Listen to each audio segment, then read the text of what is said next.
4-3 श्री रागमान ला पहला लब कुत्ता कूड़ चूड़ा ठग खादा मुर्दार पर निंदा पर मल मुख सुधि अगन क्रोध चंडाल रस कस आप सलाहना एक कर्म मेरे करतार। हे करतार, मेरे मन में लालच का कुत्ता और झूठ का भंगी एवं ठग वाली प्रवृत्तियाँ, नीच प्रवृत्तियाँ मेरे अंदर सदैव ही पैदा होती रहती हैं। हर दम कुप्रवृत्तियों वाले विचार मेरे अंदर पैदा होते हैं। पर निंदा पर मन मुख शुद्धि अगन क्रोध चंडाल, और मेरे मन में बस मुझको ऐसे मेरे मुख से जो बात निकले वो केवल मेरी प्रशंसा के लिए ही मेरे लिए निकलनी चाहिए, मेरी ही प्रशंसा होनी चाहिए। मेरे मुख से जो बात निकले वो मेरा ही बड़प्पन की बातें होनी चाहिए। और हे परमात्मा, मेरे अंदर जो विचार हैं, क्रोध रूपी ज्वाला, क्रोध रूपी अग्नि मेरे अंदर चंडाल रूप में प्रज्वलित हो रही है। हर दम क्रोध चंडाल रूप में प्रज्वलित हो रहा है। इतना क्रोध बढ़ गया अंदर। रस कथ आप सलाहना एक कर्म मेरे करतार, यही नीच रस मेरे अंदर हर दम बने रहते हैं और मैं इन्हीं विचारों में जीता हूँ। एक कर्म मेरे करतार, एक करतार हे ईश्वर, यही मेरे नीच कर्म हैं। बाबा बोलना, बाबा बोलिए पत होए, उत्तम से दर उत्तम कहिए, नीच कर्म बह रोए। हे करतार, बाबा बोलिए पत होए। गुरु जी बता रहे हैं कि तुम अपनी रचना से ऐसा बोलो जिससे तुमको इज्जत मिले, मान मिले। उत्तम विचारों को व्यक्त करो। हरि के नाम की बातें ही सबसे श्रेष्ठ कर्म हैं। ऐसी बातें तुम्हारे मुख से निकलनी चाहिए। जब भी तुम बोलो हे जीव, बाबा बोलिए पत होए, जिससे तुमको इज्जत मान मिले। उत्तम से दर उत्तम कहिए, नीच कर्म बह रोए। उत्तम विचारों से जियोगे, उत्तम विचार तुम्हारे मुख से मिलेंगे, तुम निकलेंगे। तुम्हारी रचना उत्तम विचारों को व्यक्त करेगी, तभी परमात्मा के दरबार में तुमको मान मिलेगा और तुम संसार में भी उत्तम कहलाओगे। तुमको संसार में भी तुमको मान मिलेगा, श्रेष्ठ माना जाएगा। नीच कर्म बह रोए। और अगर जिन नीच कर्म वाले जो जीव हैं, जो केवल लालच में, ठग में और कुप्रवृत्तियों में और पर निंदा करके अपने मुख से केवल पर निंदा ही बोलते हैं और पर निंदा करना ही अपने मुख से, ये इन्हीं विचारों को वो ज़्यादा उत्तमता देते हैं। कहते हैं ऐसे नीच कर्म वाले जीव सदा ही रोते रहते हैं, उनके जीवन सदा दुख से भरे रहते हैं, उनको बेचैनी रहती है। रहो रस तुना रस रूपा कामन रस परमल की वास, रस कोड़े रस तेजा मंदर, रस मीठा रस मास, एते रस शरीर के कह कट नाम निवास। गुरु जी में वाणी में बताया है कि जिसके शरीर के अंदर सोने की ललक है, चांदी की कसक है और स्त्री का वास केवल कामना है, कामना स्त्री की ही है, इसी के रस को मानना चाहता है। रस परमल की वास और सुगंधियों वाली वस्तुओं के बीच में ही रहना चाहता है। रस कोड़े और ये घोड़े इसी का आनंद लेना चाहता है। रस तेजा मंदर कहते। फिर गुरु जी जब बात हो रही है तो उन्होंने कहा कि नहीं, ये जो सोना है, ये चांदी है, स्त्री है, खुशबू वाली वस्तुएं हैं, घोड़े हैं, सेज है, मंदिर है, कोठे कार बंगले हैं। रस मीठा रस मांस, और मांस भी मीठा है। लेकिन गुरुजी से जब वार्ता हो रही है तो उन्होंने कहा जिस शरीर के अंदर इतने रस हैं कि सोना चांदी, हाथी, घोड़े और इन सारे ही रसों में अगर जो कोई मग्न रहेगा, स्त्री के रस में ही, ये सारे रसों में ही अगर जो कोई मग्न रहेगा और मांस का ही आनंद लेगा, तो ऐसे हृदय रूपी घट के अंदर, हृदय रूपी घर में कैसे परमात्मा के नाम का निवास हो सकता है। ये बात गुरु जी से हो रही है। गुरु जी इस बात को मानने के लिए तैयार नहीं है कि अगर जो सोना है, चांदी है, स्त्री है और खुशबू वाले वस्तुएं हैं, घोड़े हैं, अगर जो किसी के घर में सेज, सुंदर सेज हैं और मीठा खाने के का स्वाद लेने वाले जीव रसों का स्वाद कर रहे हैं, मीठे रसों का स्वाद भी ले रहे हैं, तो जीव कहते हैं, सिख कह रहे हैं गुरु जी से कि इतने अगर जो रस कोई ले रहा है तो किस उस हृदय में कैसे ईश्वर का नाम का निवास हो सकता है। तब गुरु जी इस बात को नहीं मानते। वो कहते कि नहीं, सोने की ज़रूरत है, सोना पवित्र है, सोने की ज़रूरत है, रस सोना सोने की ज़रूरत है, लेकिन सोना आवश्यकता भर होना चाहिए घर में, रस ना बन जाए। जैसे आज कल हम देखते हैं कि वो रस ही बन गया है।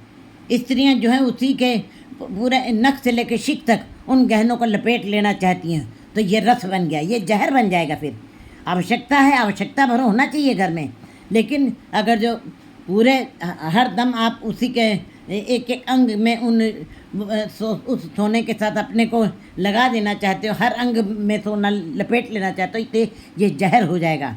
रस रूपा चांदी ज़रूरत है। चांदी एक पवित्र गहना कही गई है, रतन है वो, लेकिन कहते हैं कि नहीं, वो तुम्हारे लिए जहर ना बन जाए। जैसे हमने देखा गांव की स्त्रियां 5-5 किलो के गहने पहन करके और समाज में अपनी दिखावापन करती हैं, तो ये उसके लिए जहर बन जाएगा। चांदी की ज़रूरत है, आवश्यकता भर होनी चाहिए, लेकिन नहीं, ये रस ना बन जाए, दिखावा ना बन जाए। रस परमल की वास, ये सुगंधी वाली चीज़ों की ज़रूरत है, इतर फुलेल की ज़रूरत है। मंदिर मस्जिद गुरुद्वारों में भी इसकी आवश्यकता पड़ती है, लेकिन ये जब इसकी अधिकाधिक उपयोग करने लगते हैं उसी वस्तु को, तो कहते हैं ये फिर जहर बन जाएगा, ये रस हो जाएगा। रस ना बन जाए, ये ज़रूरत है इतर फुलेल की, क्योंकि धार्मिक स्थानों पे इसकी ज़रूरत होती है। रस घोड़े, रस तेजा मंदर, कहते घोड़ा सवारी होनी चाहिए। पहले ज़माने में घोड़े, हाथी घोड़ों की सवारी की जाती थी, आजकल तो 4 पहिए गाड़ियाँ हैं। कहते गुरु जी कहते हैं कि घोड़ा होना चाहिए, लेकिन घोड़ों की लाइन ना लग जाए, रस ना हो जाए। घोड़ों की लाइन ही लगाते रहोगे तब ये जहर बन जाएगा। ये ऐसे वो तुम्हारे लिए रस ना बन जाए। आवश्यकता ज़रूर है घोड़े की, आवश्यकता भर उसको रखना चाहिए। रस सेवा, रस तेजा, तुम्हारे लिए सेज, सुंदर सेज की ज़रूरत है, लेकिन वो उसकी अधिकायक ना हो जाए, इसलिए वो रस ना बन जाए। वो रस ही बनना जहर बन जाना है। किसी भी चीज़ की अधिक होना जहर बन जाता है। रस मंदर, घर की ज़रूरत है, हर जीव को घर की ज़रूरत है। घर एक नहीं अनेकों बना लीजिए। अनेकों घर बनाने से घर नहीं, वो रस बन जाएगा, वो जहर बन जाएगा। कहते हैं रस, घर तो एक ही की आवश्यकता है, लेकिन जीवों की आजकल तृष्णाएं, कामनाएं, आशाएं इतनी बढ़ गई हैं कि उनकी वो आशाएं, कामनाएं, आशाएं वो जहर बन के रह गई हैं। रस मीठा, मीठा भी ज़रूरत है। मीठा के बगैर शरीर चलता नहीं है, मीठे के बगैर शरीर में ताकत नहीं आती है। मीठा शरीर के लिए ज़रूरत है, हर तत्व की। नमक है, मीठा है, कसैला है, कड़वा, सब चीज़ की ज़रूरत है। और कई लोग तो मीठा हर दम खाते रहते हैं, सवेरे दोपहर शाम, लेकिन नहीं, वो रस ना बन जाए कि 24 घंटे में 32 घंटे मीठे का ही तुम भोग करते रहो।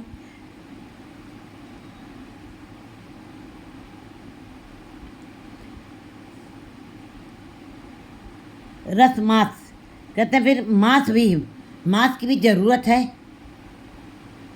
मांस की ज़रूरत है, लेकिन कहते हैं कि नहीं, मांस तुम्हारे लिए जहर न बन जाए, रस न बन जाए, अधिकायक न बन जाए। जितनी आवश्यकता है वो शरीर के अंदर, वो उतनी जानी ज़रूरी है। कहते हैं गुरु जी बता रहे हैं कि स्त्री भी तुम्हारे लिए ज़रूरत है। स्त्री मर्यादा होती है, स्त्री मर्यादा है। अगर जो स्त्री आ जाती घर पे, तो पुरुष जो है सदा अपने मार्ग पे चलता है, भटकना उसकी ख़त्म हो जाती है, वो कुराहे पे चलने से बच जाता है और अपने ही विचारों में, अपनी मर्यादा में जीना सीख लेता है। लेकिन अब किसी की 3000 स्त्रियाँ, किसी की 2000 स्त्रियाँ, किसी की 2, तो ये रस नहीं है, ये तो नर्क बन जाएगा फिर। इसी तरीके से गुरु जी कह रहे हैं कि हर चीज़ की आवश्यकता है, लेकिन अति होना जहर हो जाता है। कहते हैं मांस की भी ज़रूरत है, मांस मांस कह के मूर्ख झगड़े बढ़ावे। कहते हैं घर का मांस अच्छा है, घर की स्त्री अच्छी है। मासो जिम्मे मासो निम्मे हम मासा के पांडे, ज्ञान त्यान की तुझे नहीं चतुर कहा है पांडे। कहते हैं मांस, घर का मांस अच्छा है, घर की स्त्री अच्छी है।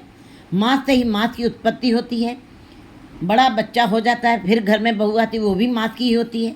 इस तरीके से जो अगली जनरेशन वो मांस से ही हो रही है।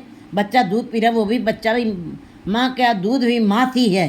इसलिए मांस मांस कह करके झगड़े नहीं बढ़ाने चाहिए, अज्ञानता नहीं। उस जिस जिस उद्देश्य के लिए तुम आए हो उस उद्देश्य को पूरा करो। गुरु जी बता रहे हैं कि इतने रस शरीके कह कटनाम निवास। अगर इन चीज़ों को मर्यादित रख करके चला जाएगा तो ईश्वर का नाम बच सकता है। अगर जो इन चीज़ों की अधिकार तुमने कर ली तो यही जहर बन जाएंगे, फिर तुम्हारे अंदर ईश्वर का नाम नहीं बच सकता है। क्योंकि हमारी अज्ञानता है, हम मूर्ख बने रहते हैं, हम जान जान के वो बातें छेड़ते हैं जिससे हम उलझन में पड़े रहें और समाज को उलझन में डाले रहें। क्योंकि धर्म अंधा है, धर्म अमूर्त है। उसको स्पष्ट करने के लिए बहुत सारी बातें गुरमत के अनुसार ही हमें अपनानी पड़ेंगी। जित बोलिए पत पाइए तो बोलिया परवान। गुरु जी बता रहे हैं कि जिस बोलने से इज्जत मिले, मान मिले और ईश्वर के दरबार में वो स्वीकार हो, ऐसा ही तुमको बोलना है। ऐसे ही तुमको हरि के नाम वाले उत्तम उत्तम विचारों के साथ तुमको समाज में, परिवार में अपने भावों को व्यक्त करना है। वही बोला हुआ तुम्हारा प्रमाण होगा, स्वीकार होगा, कबूल होगा। फिक्का बोल बिगुचड़ा सुन मूर्ख मन अजान।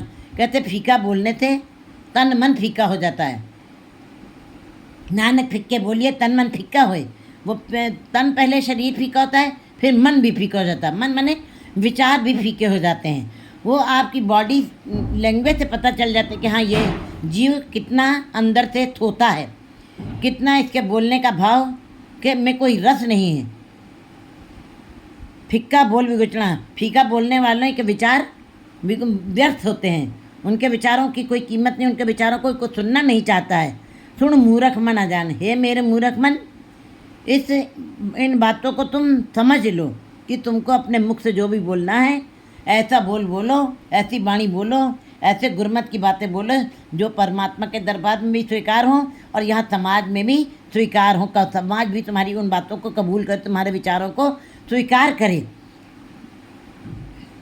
जो तिस पावे थे पले होर की कहण वखाण। जो परमात्मा को अच्छा लगता है वही अच्छा है। जीव के कहने से, अच्छा बुरा कहने से कुछ नहीं होता। जो कुछ करना सो करे, जो उसको भला, जो तिद भावे साई भली कार। जो उसको अच्छा लगता है वही काम अच्छा है। और जीव को भी यही कह के स्वीकार करना चाहिए। उसके हुक्म को की पालना, उसकी रजा में चलना, उसके भाणे को मानना ही जीव का उत्तम कर्म है। कहते हैं जो तिस पावे से पले। जो उसके भाणे को मानते हैं वही भले हैं। और की कहण वखाण, और जो कि भी और बाकी अन्य बातें जो भी कही जाती हैं उसका कोई अर्थ नहीं होता है। तिन तिन मत तिन पत तिन तन पल्ले। जिन हृदय रहा समाए, तिनका क्या सलाहना और सवाल्यो काए। नानक नदरी बाहरे राचे दान न पाए। गुरु जी बता रहे हैं कि तिन तन तिन मत तिन पत तिन तन पल्ले। कहते कि उन्हीं की मत, उन्हीं जिनके मन में स्वयं परमात्मा निवास करता है वे ही भाग्य वाले हैं, सत्कार योग्य हैं और उनकी ही प्रशंसा करने योग्य है। उनसे इतर कोई और शरीर और कोई भी श्रेष्ठ नहीं हो सकता, उत्तम नहीं हो सकता है। गुरु जी गुरमत के अनुसार बता रहे हैं, जीवों को समझा रहे हैं कि जो जीव प्रभु की कृपा से वंचित रह जाते हैं वे चाहे जितनी भी संसार की समृद्धियों में मग्न हों, पदार्थों में मग्न हों, माया की जकड़ पकड़ में ही रहते हों।